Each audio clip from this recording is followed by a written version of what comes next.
భూమిపై పుట్టిన జీవరాశిలో ప్రతి ఒక్క జీవి శరీర నిర్మాణం ఒక అద్భుతమని చెప్పడంలో ఎటువంటి సందేహం లేదు. అటువంటి జీవులలో మనం కూడా ఉండటం మన అదృష్టమని చెప్పవచ్చు. అయితే తక్కిన జీవులన్నింటిలో కల్లా తెలివైన జీవిగా పేరు తెచ్చుకున్న మానవుడు తన మనుగడ కోసం ఈ ప్రపంచంలో ఉన్న ఇతర జీవరాశులతో పాటు తన జాతి శరీర నిర్మాణం ఇంకా దాని పనితీరు ఎలా జరుగుతుంది అనే విషయాన్ని శోధించే పనిలో పడ్డాడు. ఈ క్రమంలో ఒకప్పటి మానవుడికి నేడు మనుగడలో ఉన్న మానవుడికి ఎన్నో వ్యత్యాసాలున్నాయని నేటి శాస్త్రవేత్తలు చెబుతున్నారు. ఒక విధంగా చెప్పాలంటే మన పూర్వీకులలో ఉండిన అద్భుతమైన శక్తులలో కొన్నింటిని నేటి తరం వారు పూర్తిగా పోగొట్టుకుంటే తక్కిన కొన్ని నేడు కేవలం కొంతమందిలోనే ఉన్నాయి. మరి కాలగమనంలో మానవుడు ఎలాంటి శక్తులను పోగొట్టుకున్నాడు, మనలో అవి అదృశ్యమవడానికి కారణం ఏమిటి, వాటి వల్ల మనకి కలిగే ప్రయోజనాలేమిటి అనే విషయాలు ఈరోజుటి వీడియోలో తెలుసుకుందాము. Facts hive.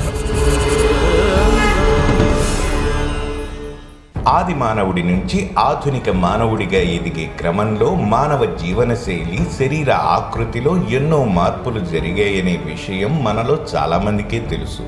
అయితే నేటి శాస్త్రవేత్తలకు కొన్ని యుగాల క్రితం జీవించిన మానవుల అస్థిపంజరాలు దొరకడంతో వాటిపై విస్తృతమైన పరిశోధనలు జరపడం జరిగిందని నిపుణులు చెబుతున్నారు. ఆ పరిశోధనలలో భాగంగా కాలక్రమంలో మనం కొన్ని శక్తులు కోల్పోయిన విషయం కనుగొనడం జరిగింది. అటువంటి వాటిలో వేగంగా మరియు సుదూర ప్రాంతాల వరకు పరిగెత్తగల శక్తి కూడా ఒకటని ఆంథ్రోపాలజిస్టులు చెబుతున్నారు. దాదాపు 20 లక్షల సంవత్సరాల క్రితం జీవించిన మానవులలో ఈ శక్తి ఉండేదట. నాడు జీవించిన మన పూర్వీకులు జంతువులను వేటాడడానికి ప్రమాదం సంభవించినప్పుడు ఆ ప్రాంతం నుంచి దూరంగా పారిపోవడానికి వీలుగా వారి శరీర ఆకృతి ఉండేదట. మరీ ముఖ్యంగా నాటి మానవుల భుజాలు చాలా విశాలంగా ఉండేవట. అందువల్ల వారు పరిగెడుతున్న సమయంలో చేతులు రెండు బాగా ఊపుతూ పడిపోకుండా బ్యాలెన్స్ చెయ్యగలిగేవారట. అంతేకాదు, అలా పరిగెడుతున్న సమయంలో ముందున్న ఆపదలను క్షుణ్ణంగా తెలుసుకోవడానికి వీలుగా తల అటు ఇటు ఊగకుండా నిటారుగా నిలబెట్టేవారట. అందుకు వీలుగా వెన్నెముకలో కొన్ని స్పెషల్ లిగమెంట్స్ ఉండేవని, అవి నేటి మానవులలో లేవని శాస్త్రవేత్తలు చెబుతున్నారు. ఇక మానవుడిలో వచ్చిన మార్పులలో నోట్లో ఉండే పళ్ళకి ఉన్న బంధం కూడా ఒకటి. ఈ మాట వినగానే ఆహారం నమిలి తినడానికి ఉపయోగపడే పళ్ళకి మన శరీరాన్ని మొత్తం నియంత్రించే మెదడుకి సంబంధం ఏమిటి అనే ప్రశ్న మనలో చాలా మందికే వస్తుంది. అయితే ఈ రెండింటికి మధ్య చాలా పెద్ద అవినాభావ సంబంధం ఉందని ఆంథ్రోపాలజిస్టులు చెబుతున్నారు. పూర్వం నుంచి మానవుడి నోట్లో దాదాపు 32 పళ్ళు మాత్రమే ఉండేవి. అయితే ఆది మానవుడు తినే ఆహారం చాలా గట్టిగాను అధిక శాతం పచ్చిగాను ఉండటం వల్ల ఆ ఆహారాన్ని మింగడానికి, జీర్ణక్రియకు వీలుగా మలచడానికి ఆ ఆహారాన్ని బాగా నమిలి తినాల్సి వచ్చేదట. మనిషి నిప్పుని కనుగొన్న తరువాత నుంచి ఆహారాన్ని ఉడకబెట్టుకుని తినడం ఆరంభించాడు. ఈ క్రమంలో మనం తీసుకునే ఆహారంలో ఎన్నో మార్పులు రావడంతో పాటు నేడు అధికంగా సులువుగా తినగలిగే మెత్తని ఆహారాన్ని తీసుకుంటున్నాం. ఆహారంలో వచ్చిన ఈ మార్పే మన మెదడు పెరుగుదలకు కూడా కారణమయ్యిందని నిపుణులు చెబుతున్నారు. వారు చెబుతున్న దాని ప్రకారం ఆది మానవుడి బుర్ర పెద్దగా ఉన్నా వారి మెదడు పరిమాణం చాలా చిన్నగా ఉండేదని, నేటి మానవుడి బుర్ర కాస్త చిన్నగా మారినా మెదడు పరిమాణం బాగా పెరిగిందని తెలుస్తోంది. అంతేకాదు, భవిష్యత్తులో తినడానికి ఎక్కువ శ్రమ లేకపోవడం వల్ల 32 పళ్ళుగా ఉన్న సంఖ్య 28 పళ్లకు కుదించుకుపోయే అవకాశం కూడా ఉందట. అందుకు నేటి కాలంలో ఉండే మానవులలో దాదాపు 35% మందికి జ్ఞానదంతం అసలు రాకపోవడాన్ని ఉదాహరణగా చూపిస్తున్నారు. పల్మరిస్ లాంగస్ ఈ పేరు వినడానికి కాస్త వింతగా ఉన్నా అది కూడా మన శరీరంలో ఉండే ఒక అవయవమే. మీ చేతిని ఒక ఫ్లాట్ గా ఉండే సర్ఫేస్ పై పెట్టి బొటన వేలితో ఉంగరం వేలుని కానీ చిటికెన వేలుని కానీ పట్టుకుని చేతిని కాస్త ముందుకు ఉంచితే ఒక విధమైన గట్టిగా ఉండే నరం పైకి తేలుతుంది. దానినే పల్మరిస్ లాంగస్ అని అంటారు. నిజానికి అది నరం కాదని, అది కూడా ఒక విధమైన కండరమేనని శాస్త్రవేత్తలు చెబుతున్నారు.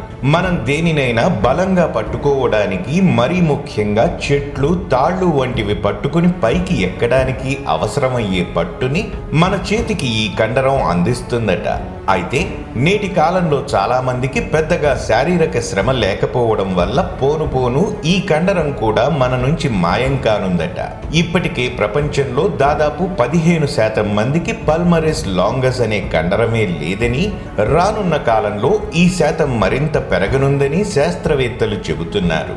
భూమిపై నివసించే జీవులలో గబ్బిలాలు, చేపలు, తాబేళ్లు, ఎలుగుబంట్లు, హెడ్జ్ హాగ్స్ వంటి కొన్ని జీవులలో కొన్ని రకాల జీవులు మాత్రం కొంతకాలం పాటు పూర్తిగా నిద్రాణ స్థితిలోకి వెళ్లిపోతాయి. మరీ ముఖ్యంగా మంచు ఎక్కువగా కురిసే ప్రాంతాలలో నివసించే జీవులు వేసవి కాలం మొత్తం బాగా ఆహారం తీసుకుని శీతాకాలం వచ్చేసరికి వాటి నివాస స్థలాల్లోకి వెళ్లిపోయి కొన్ని నెలల పాటు పూర్తిగా నిద్రాణ స్థితిలో గడుపుతాయి. దీనినే హైబర్నేటింగ్ ప్రక్రియ అని నిపుణులు చెబుతున్నారు. అయితే కొన్నేళ్ల క్రితం ఉత్తర స్పెయిన్లోని ఒక గుహలో దాదాపు 5 లక్షల సంవత్సరాల క్రితం జీవించిన మానవుల అస్థిపంజరాలు దొరికాయి. వాటిని పరిశోధించిన శాస్త్రవేత్తలకు ఆ కాలంలో జీవించిన మానవులకి కూడా కొన్ని నెలల పాటు ఎటువంటి ఆహారం లేకుండా నిద్రాణ స్థితిలో ఉండే శక్తి ఉండేదని తేలిందట. ఈ శక్తి కారణంగానే మానవుడు ఐసేజ్ ని దాటగలిగి ఉంటారని శాస్త్రవేత్తలు భావిస్తున్నారు. ఈ విధంగా కొన్ని లక్షల సంవత్సరాల క్రితం భూమిపై తొలిసారిగా పుట్టుకొచ్చిన మన పూర్వీకులు మారుతున్న కాలం ప్రకారం తమ జీవన విధానాన్ని మార్చుకుంటూ నేడున్న ఆధునిక మానవుడిగా మారాడని నిపుణులు చెబుతున్నారు. ఈ మార్పులే మనలో నాడున్న కొన్ని శక్తులు నేడు కోల్పోవడానికి కారణం కూడా అని శాస్త్రవేత్తలు చెబుతున్నారు. అయితే మనిషికి పాతవి పోయినా కొత్త శక్తులు వచ్చినా రాకపోయినా భూమిపై మారుతున్న కాలానికి తగినట్లు తన అలవాట్లను కూడా మార్చుకోకపోయుంటే నేడు మానవ జాతే ఉండి ఉండకపోవచ్చు. మరిన్ని మంచి వీడియోలతో మళ్ళీ మీ ముందుకు వస్తాను. మరి ఆ వీడియోలు మిస్ కాకూడదనుకుంటే మన ఛానల్ను సబ్స్క్రైబ్ చేసుకోండి.